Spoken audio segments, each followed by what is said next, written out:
조금 특별한 이야기를 준비해봤습니다. 카메라 한 대가 있습니다. 작고 가볍고 손바닥 위에 올려도 될 만큼 작지만 그 안엔 역사와 예술, 그리고 한 시대의 품격이 담겨 있습니다.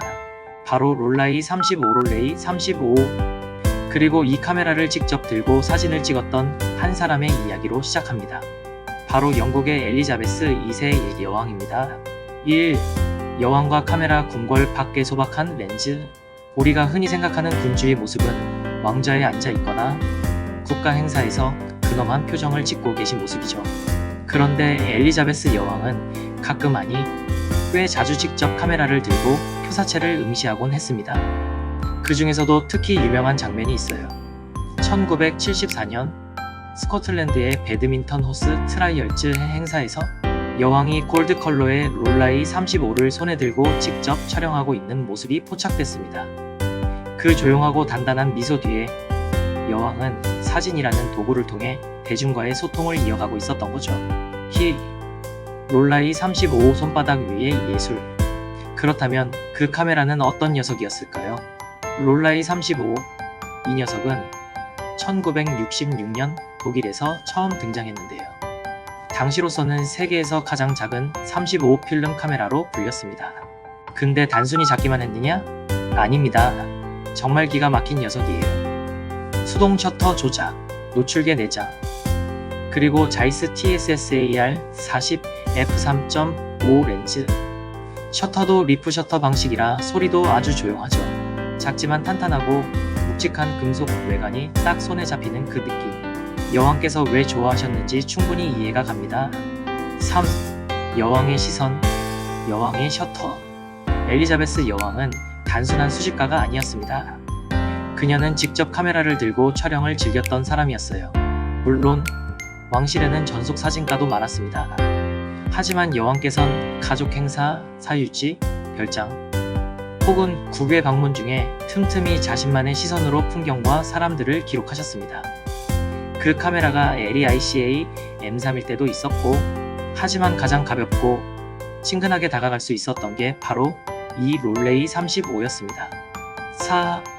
왜 여왕은 롤레이 35를 선택했을까? 그럼 여기서 한번 생각해 볼까요? 왜 수많은 고급 카메라 중에 여왕은 이 작은 수동 카메라를 들었을까? 그 이유는 4가지 정도로 정리할 수 있을 것 같습니다. 작지만 고급스럽다. 왕실 의전용 핸드백에도 쏙 들어가는 사이즈. 하지만 마감은 고급 금속, 일부 모델은 24K 도금까지. 독일산 정밀기계의 감성. 셔터감, 조리개 조절, 필름 감기. 손끝에서 느껴지는 그 아날로그 감성. 여왕도 매료됐겠지요. 렌즈의 품질.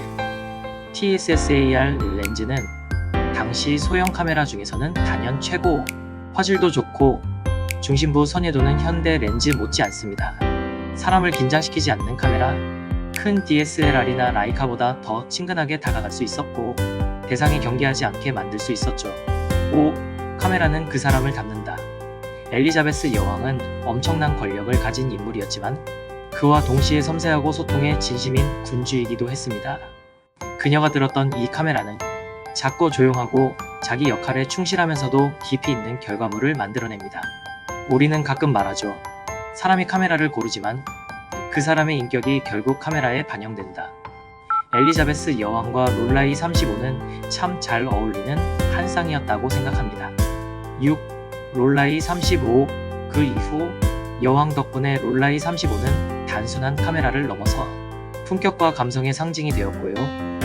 지금도 빈티지 카메라 시장에서는 롤레이 35 골드 모델이 소장용으로 굉장히 높은 평가를 받습니다.